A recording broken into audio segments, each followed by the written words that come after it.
In this video, I will show you how to temporarily deactivate Instagram account. First of all, open the Instagram account. Make sure you're logged into the Instagram account that you want to deactivate.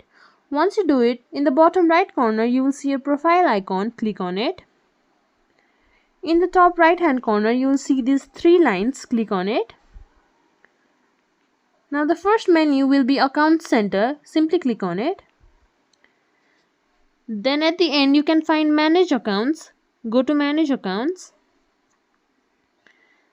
Then on the Instagram account that you want to manage, click on Manage. Then in the second option you can find Deactivation or Deletion. Click on it. Now you have two options, whether you want to deactivate your account temporarily or you want to delete your account permanently. Click on Deactivate Account. Then click on Continue.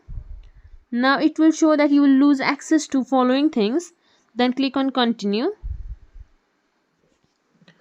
Now you will have to re-enter your password. Click Continue. And finally click on Deactivate your account.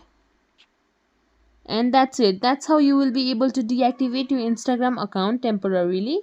If you think this video was helpful, please like, share, subscribe to our channel and leave us a comment down below. Thank you for watching.